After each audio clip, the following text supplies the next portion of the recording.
Hello and welcome back. If you're new here, my name is Michelle. Blaze is right over there. Can you see her? You can. In today's video, I want to share with you the 3 tasks that we completed in the 3rd month of our van build. If you missed last week's video where I walk you through the window install, feel free to go check that out.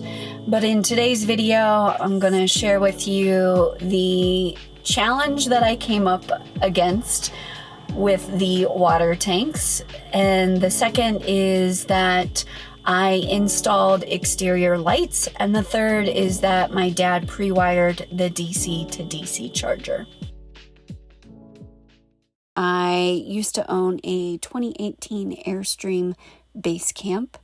I traveled out west back in 2021 and I learned so much. It only held 22 gallons of fresh water and 29 gallons of gray black water. I made sure with this build that I had more water capacity on board. The water tanks are here and boy, are they big. I ordered a 33-gallon fresh water tank and a 23-gallon gray water tank from Class A Customs on Amazon.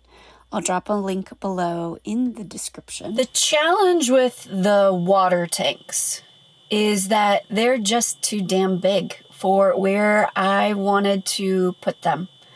My vision was that they would be in the garage space near the wheel wells, but not over the wheel wells, not within the inside of the wheel wells or the interior of the wheel wells. They would actually be back. But they're too big. And so I had to rethink my layout. And that was really frustrating to me. Because if you've watched some of my videos, you know that it's really important to me that the space feels as open and airy and spacious as it possibly can. And I didn't want to move away from that.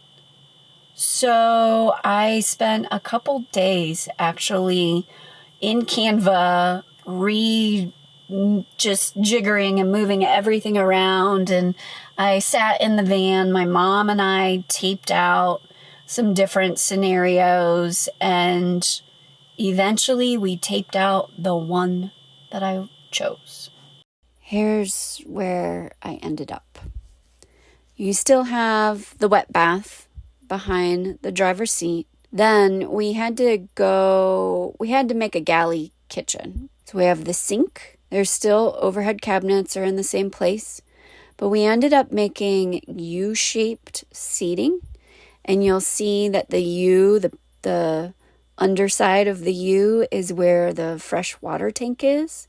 And we placed it there because it was in between the wheel wells, and it's gonna carry 33 gallons, which I think I calculated was like 200 pounds or 250 pounds of water.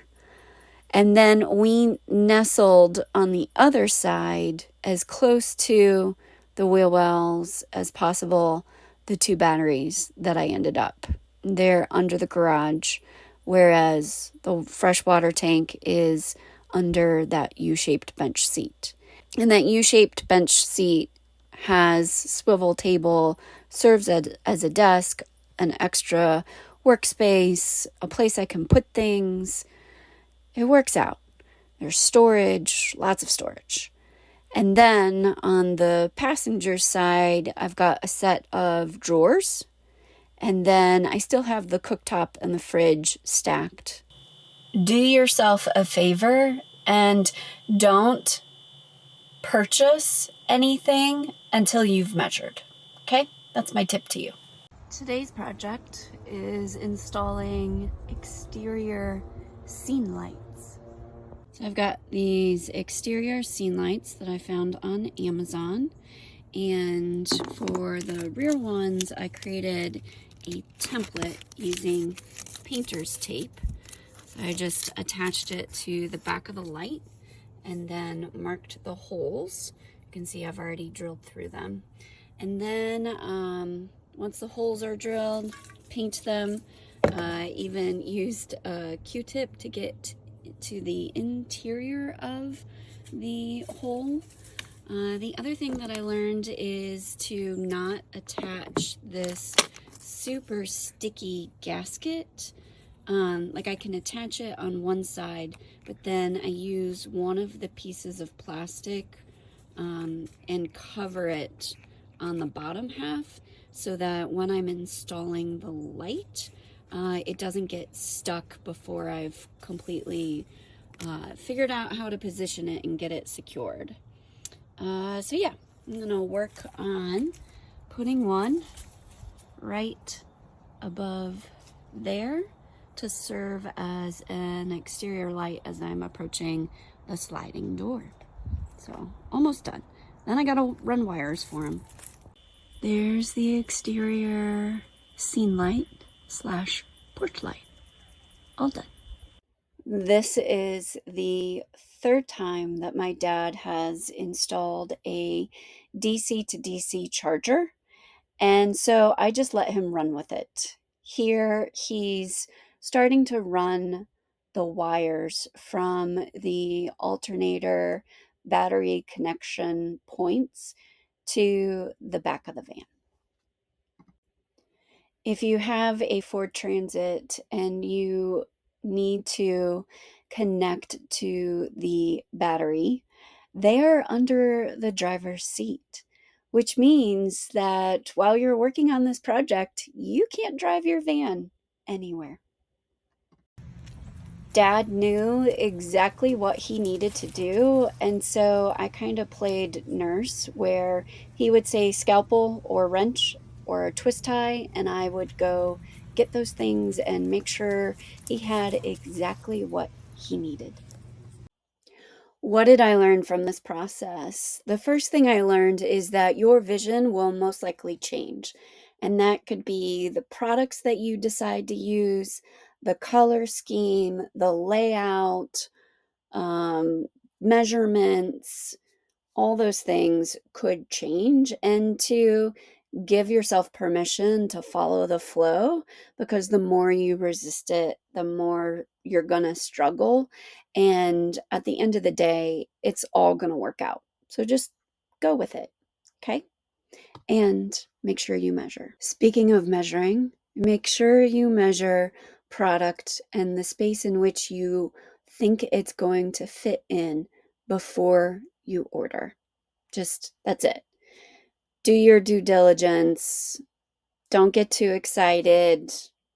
I know it's really easy to place an order on Amazon because everything's all set up and you just hit a button. But do yourself a favor and measure before you order. How much did this all cost? The porch lights and the scene lights behind me were $76. That's for 2 sets. So I had a total of 4. I have 1 extra just in case I need it. And then the Class A Customs gray water, freshwater tanks were $263 with shipping and taxes.